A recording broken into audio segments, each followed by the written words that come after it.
اعوذ باللہ من الشیطان الرجیم بسم اللہ الرحمن الرحیم الحمد للہ رب العالمین الرحمن الرحیم والصلاة والسلام علی سید الانبیاء والمرسلین امام المتقین خاتم النبیین سیدنا و مولانا محمد وعلی آلہ و اصحابہ اجمعین۔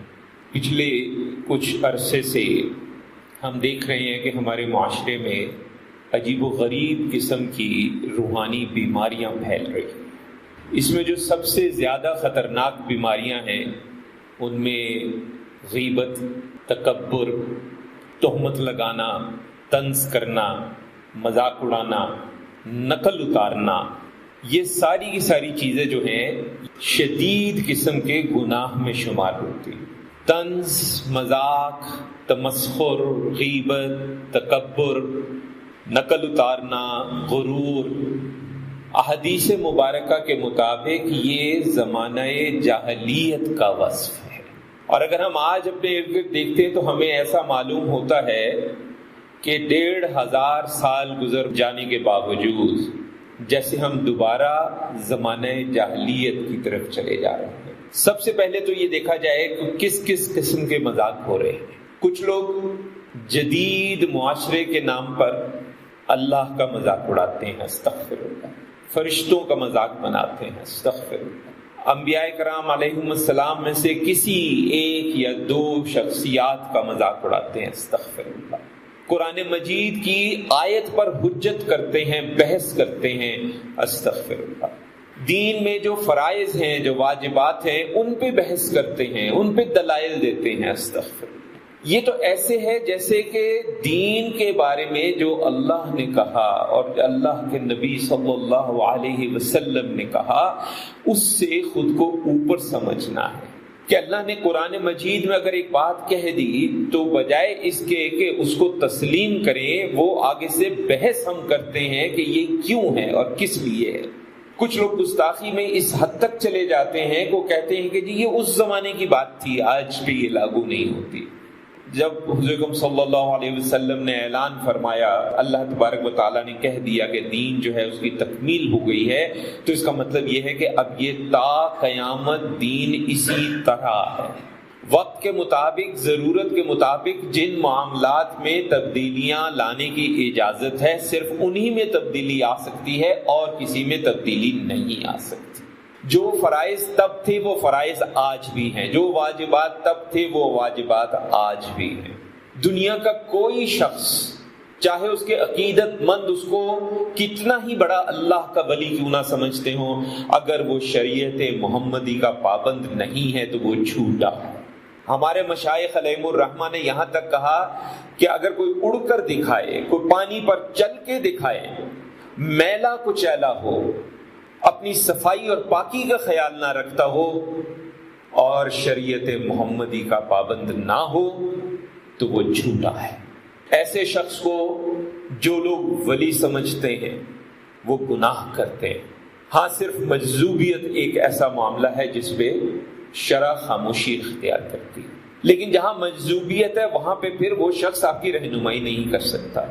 اس لیے اگر وہ واقعی شخص مجذوب ہے تو اس کے پاس جانا، اس کی صحبت اختیار کرنا مناسب نہیں ہے، کیونکہ مجذوب جو ہے اس کے منہ سے کوئی ایسی بات نکل جائے جو آپ کے لیے مناسب نہ ہو تو وہ پوری ہونے کا خدشہ ہے۔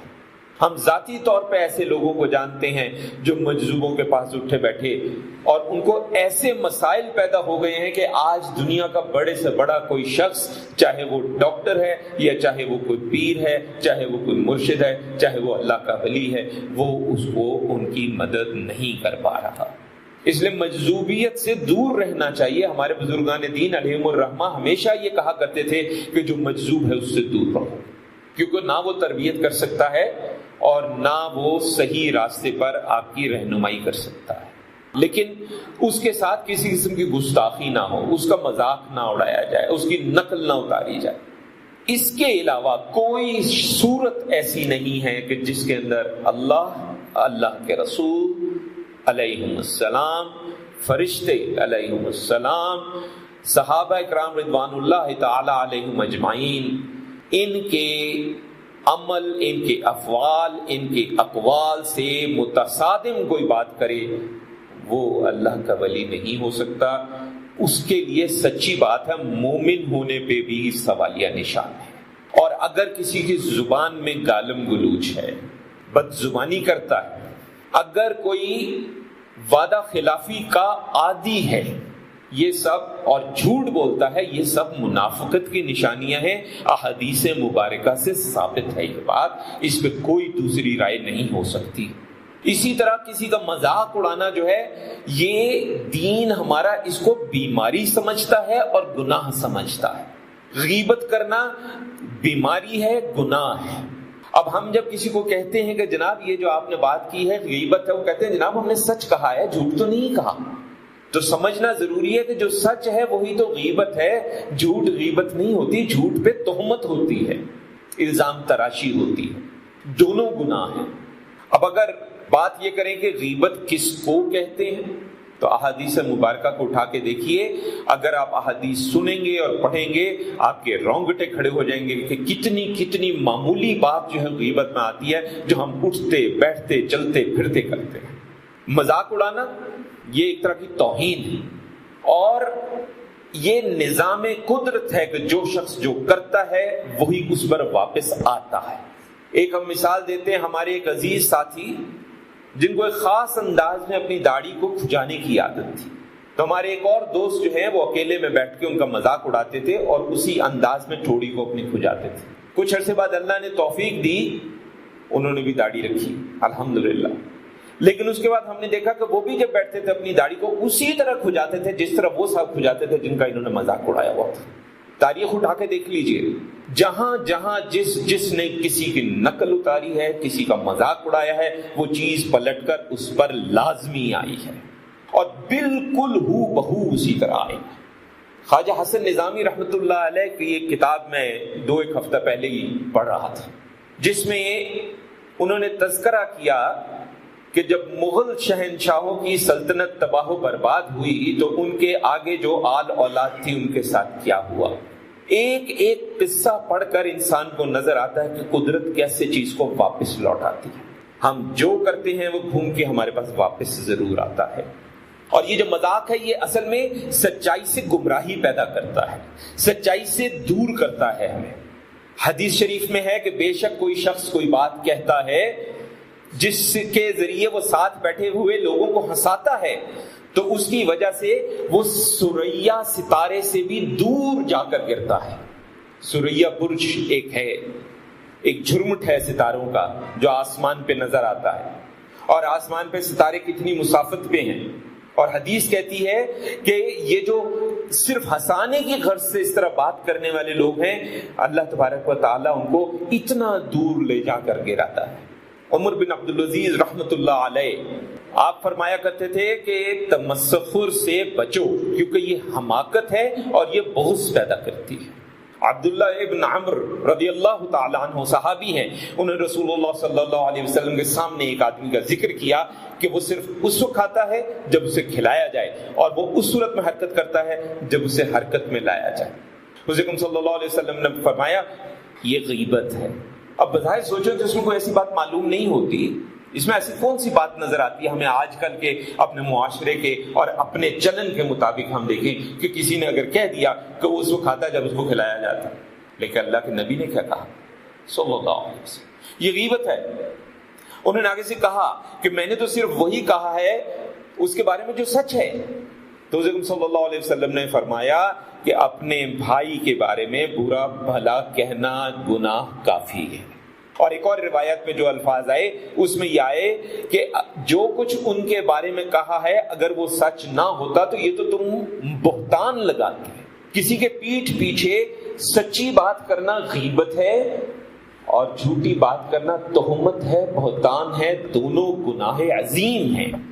حضرت عائشہ رضی اللہ تعالی عنہا ام المؤمنین حضور صلی اللہ علیہ وسلم کی زوجہ محترمہ کہتی ہیں کہ میں نے نبی کریم صلی اللہ علیہ وسلم سے فرمایا کہ فلاں ان کا فلاں عیب جو ہے وہ آپ کے لیے کافی ہے.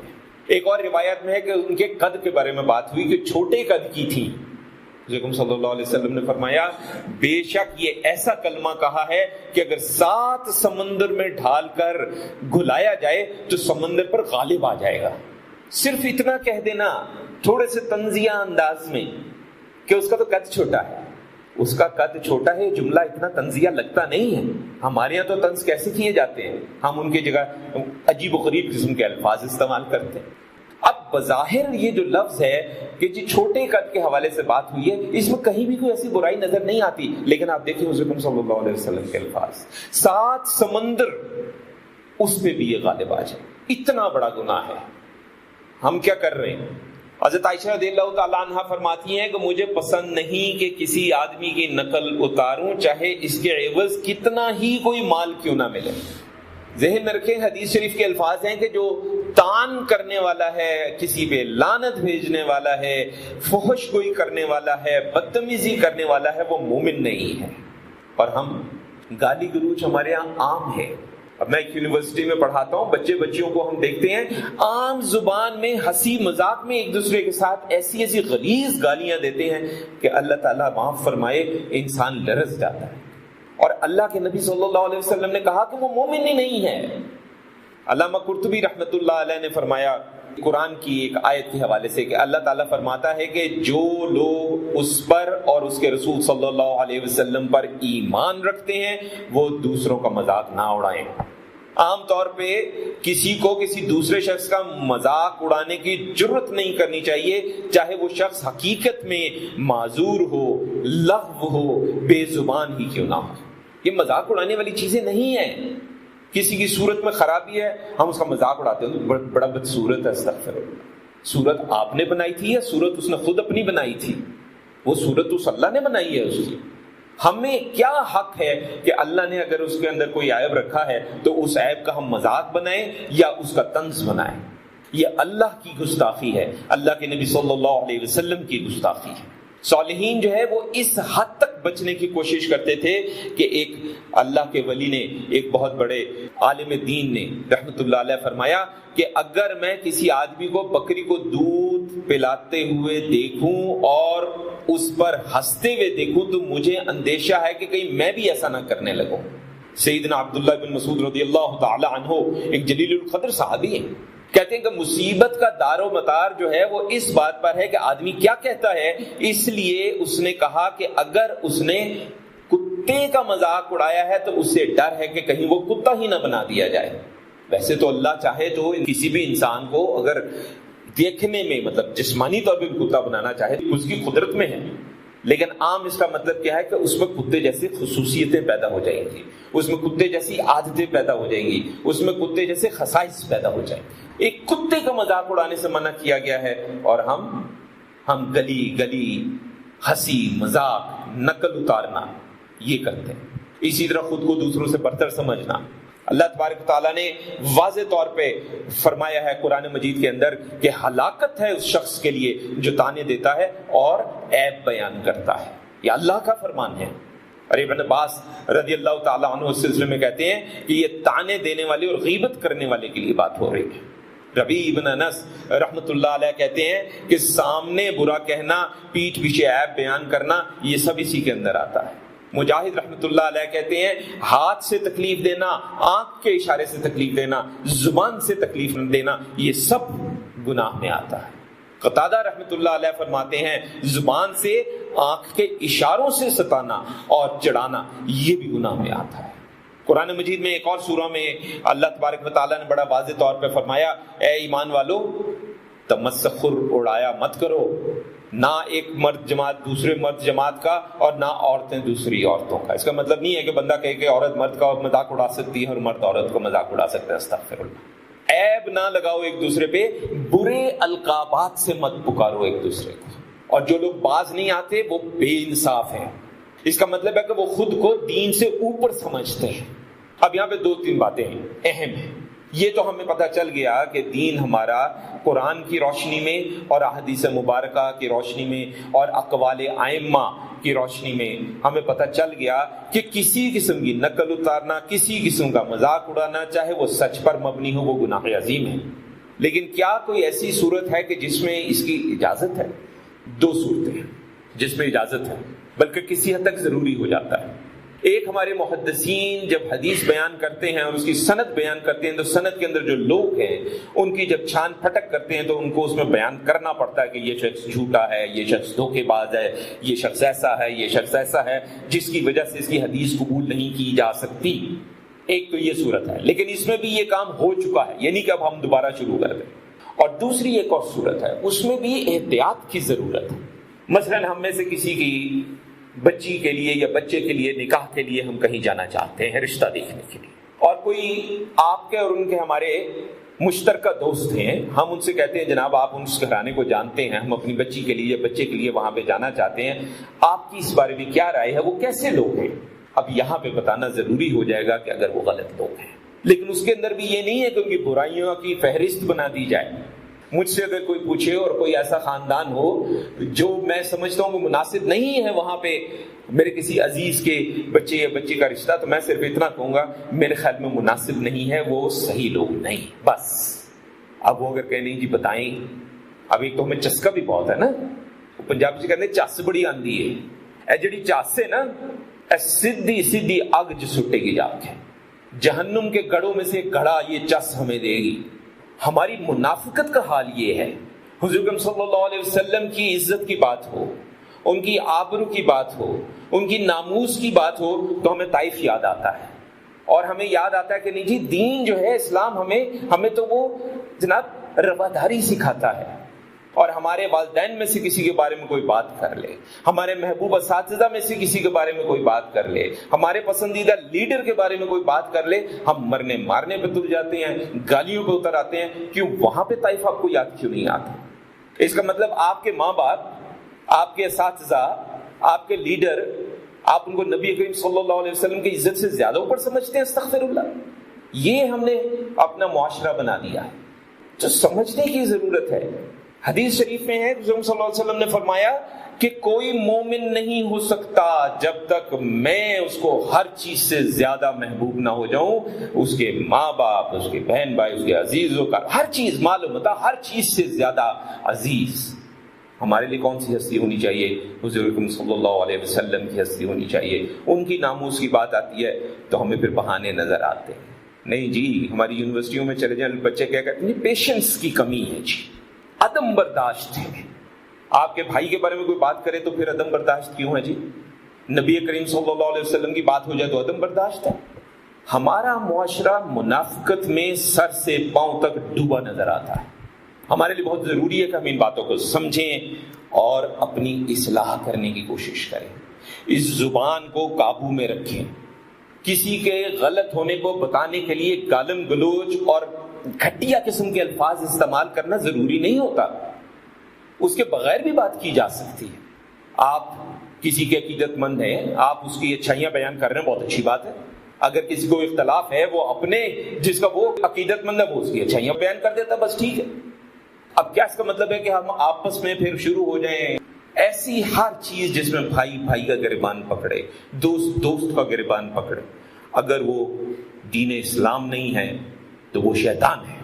دین ہمیں یہ کہتا ہے کہ ہم نے دوستی کرنی ہے تو اپنے رب کے لیے اور نبی کریم صلی اللہ علیہ وسلم کے لیے کرنی ہے، ہم نے دشمنی کرنی ہے تو اپنے رب کے لیے اور اپنے نبی کریم صلی اللہ علیہ وسلم کے لیے کرنی ہے۔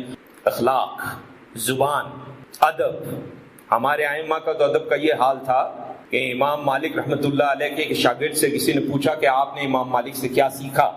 انہوں نے کہا جی میں 20 سال ان کی صحبت میں رہا ہوں، 18 سال انہوں نے مجھے ادب کی تعلیم دی ہے، 2 سال میں نے علم حاصل کیا ہے۔ پھر کہنے لگے کبھی کبھی لگتا ہے وہ 2 سال بھی اگر ادب میں گزار دیتا تو زیادہ اچھا تھا۔ زبان میں حرارت، شعلہ صرف وہاں ہونا چاہیے جب اللہ کی شان میں گستاخی ہے، نبی کریم صلی اللہ علیہ وسلم کی شان میں گستاخی ہے، شعائر اسلام کی شان میں گستاخی ہے، فرائض و واجبات کے خلاف گفتگو ہے۔ اس کے علاوہ اس کائنات میں کوئی اس قابل نہیں ہے کہ اس کے لیے آپ اپنے بچپن کے دوستوں کے گریبان کھینچیں اور اپنے بھائیوں کے گریبان کھینچیں اور اپنی بہنوں سے بد کلامی کریں اور اپنے ماں باپ سے بد کلامی کریں۔ ہمیں خیال کرنا ہے کہ ہمارے دین نے ہمیں کیا سکھایا ہے، احتیاط کریں۔ یہ زبان ہمیں جہنم کے گھڑوں میں سے ایک گھڑے میں جا کے پہنچا دے گی، اور اس وقت ہمارے پاس پھر کوئی بچاؤ کا راستہ بھی نہیں۔ اللہ تعالیٰ ہمیں ہدایت دے، توفیق دے، بات کو سمجھیں، رسول اللہ صلی اللہ علیہ وسلم کے احکامات، آپ کی اطاعت، آپ کی اتباع اور آپ کی حیات مبارکہ سے متعلق علم حاصل کرنے کی توفیق ہو ہمیں، تاکہ ہم اگر بالکل ویسی نہیں تو کم از کم کوشش تو کر سکیں۔ اللہ ہمیں ہماری کوشش اور اس کے خلوص کا صلہ دیتا ہے، کام نہ بھی ہو سکے تو کوئی بات نہیں۔ صلی اللہ علی خیر خلقہ سیدنا و مولانا محمد وعلی آلہ و اصحابہ اجمعین برحمتک یا ارحم الراحمین۔